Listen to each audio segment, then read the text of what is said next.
Hey y'all, I've had some comments in the question in the comment section about the two diagnostic machines, more specifically the MDG from Stihl, which I think once you learn how to work on the M-tronic saws, this really isn't too terribly necessary. I mean, I've had a couple of stray instances where I've had to plug the saw up and run it through a reset to get it to do right. But typically, if something's acting up, one of the few components that's M-tronic is going to be at fault. And I will say I've worked on hundreds of M-tronic saws, and the electrical components on both the Stihl and the Husky are very reliable. Most of the time there is a mechanical issue. So here's the good news. The good news is you can buy this kit at your dealership, or if you can find one on the secondhand market. And what you're going to get with this is your hookup. So this MDG1 comes with, that plugs into the spark plug boot, that plugs onto the spark plug, and then you've got one more lead. Where'd it go? Here we go. Right here, that goes into a diagnostic port on the side of the saw. Some saws vary. This is a bracket to kind of hold the wiring harness, because you will be required to run the saw, start the saw when it's hooked up to the diagnostic machine. It wants to see what's happening while it's running. I kind of like that because it will tell you a little bit. And then here's the specialty hookup for the 500i, where this diagnostic plug-in for the regular M-tronic saws gets unhooked from here. Well, actually from the main housing, and then these get plugged in to the ports on top of the gas tank, just above the gas cap. Let's see. The kit also comes with a worldwide set of, here, let me get rid of some of this bouncing around. I'm gonna set you up in the tripod for a second.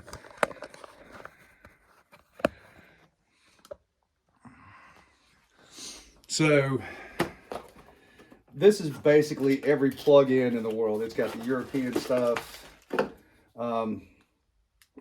If your laptop, this communicates through Bluetooth, so you're not hardwired into your laptop. So you can just set your laptop on the bench, walk away, as long as you can see the screen, you're good.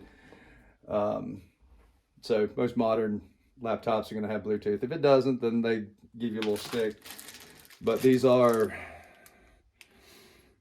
your worldwide plugins. In order to activate this, where'd it go?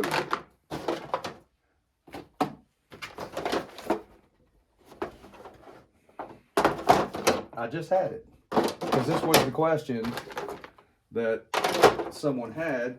Here we go. So if you have bought this on the secondhand market, you can go there. I would assume the only information you need would be, well, you don't need to do it with mine. There's a serial number on your MDG. And that will load the SDS software on there. That's a little sideways.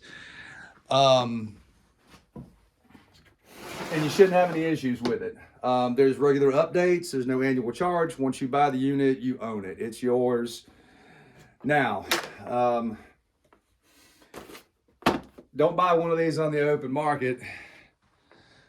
This diagnostic tool for auto tune comes with, and I like this. Back to the MDG.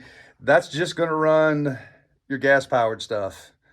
There are different units for different stuff. Like you need to have something, you got to buy another unit to work on the battery stuff, do any diagnostics on it, test your batteries, test your battery charger, lawnmowers, all that. I mean, I don't fool with any of that stuff. Chainsaws is what I do 95% of the time. The newest version, and you know, by the looks of this box, I mean, it gets toted around with me. I am privy to working at a Husqvarna dealership 2 days a week. It's an arborist dealership, so they are not a full servicing dealer, so there is question whether we're supposed to have this or not.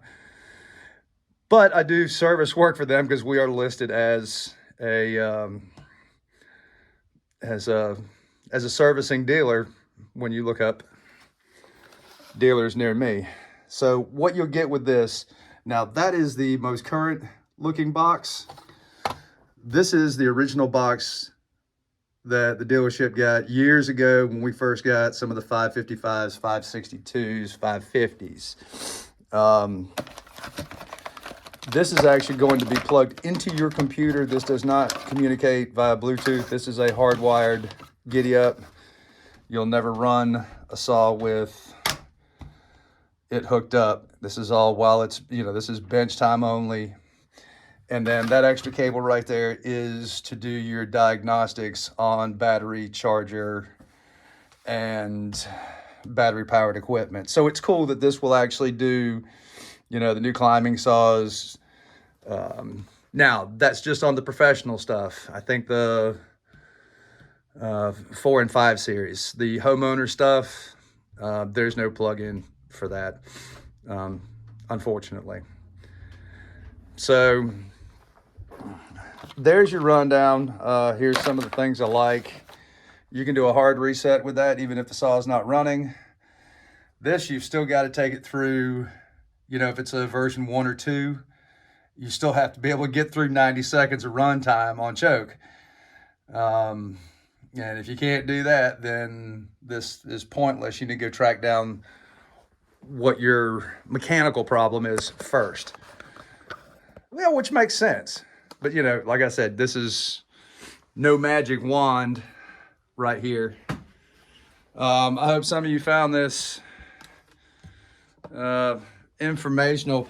I'll try and do a few more diagnostic stuff. I don't hook up every chainsaw I got. Sometimes, you know, just out of curiosity, if the saw's got a lot of run time on it, we'll plug it in, see how many hours it's got. Both of them will pretty much tell you the same thing, you know, fuel settings, how many hours it's run, how many starts it's had, how many unsuccessful starts, if it has any errors.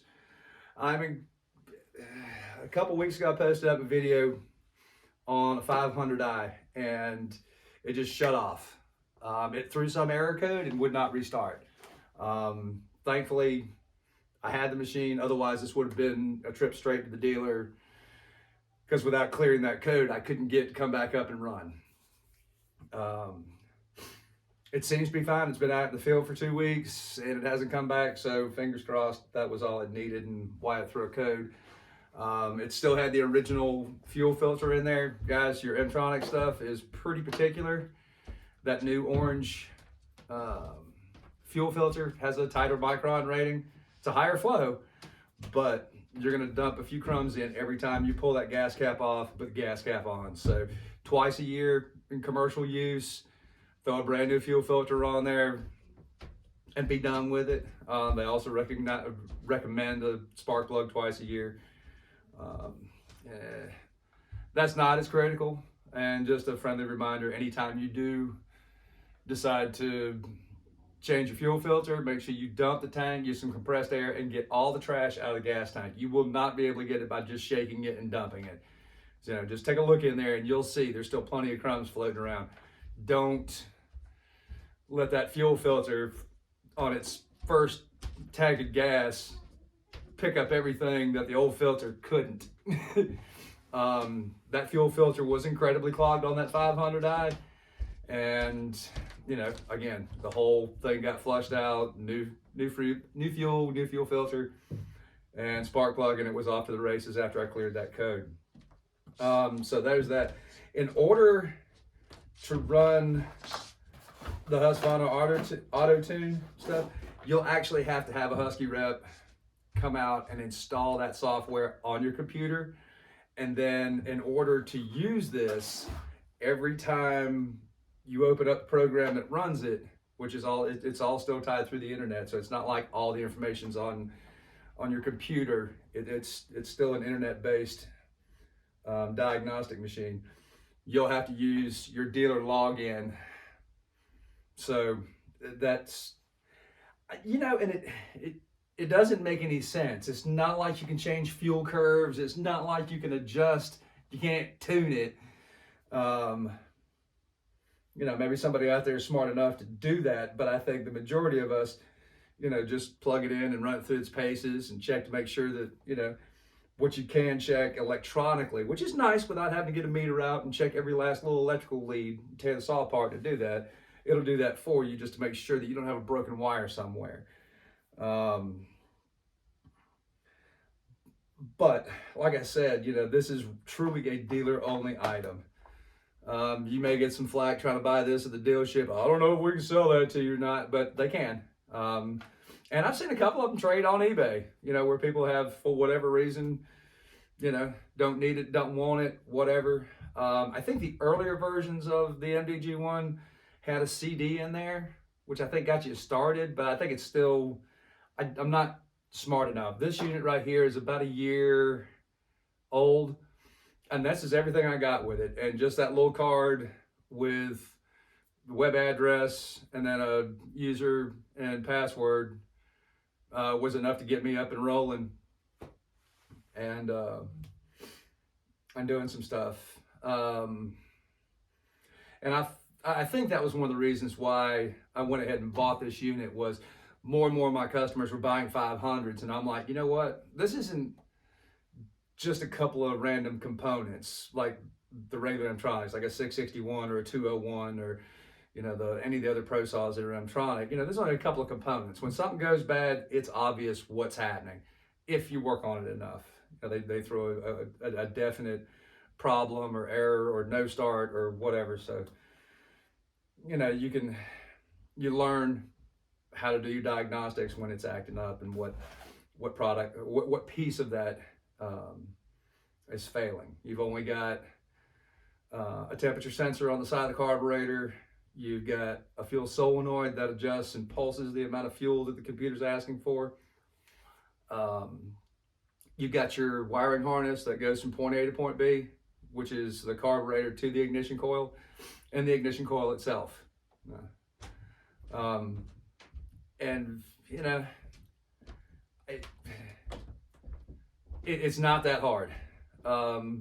There are a significant amount more. When I plug a 500 in and run it through diagnostics, there's probably 8 or 10 things that it checks to make sure that everything's communicating, that the connections are good. And I think that was a good purchase for that. You know, even if it's your own, that's great. If you're removed, can't get to a dealership, might be a good spend. I mean, you know, hell, you got a $1,500 saw or $1,400. You know, this might seem like an outlandish thing, but I promise you the saws are not going to get any less complicated. And hopefully this unit will carry on for quite some time, and it won't become obsolete and something new and different. Occasionally when I log in, it'll say there's some new updates, and whatever updates it does, it does. If you want to go from version 1 to 3 Mtronic, then you just need to replace your ignition module, your ignition coil, where you can take a 10-year-old 562, plug it into this, and put the latest firmware upgrade into it, which gives it the most current fuel settings, ignition, advance, and retard, which I think is super cool. So you can have an up-to-date running 10-year-old saw. And if you want to go from version 2 to version 3, which does seem to run better in the 362s, I've noticed. I like the recalibration feature a little bit better on version 3. you know, your 661s. I believe the latest version runs better than the previous versions of Entronic. All right, enough about that. I've been rambling too long. There's that. And if you got any more questions, just leave it in the comment section. And thanks for watching.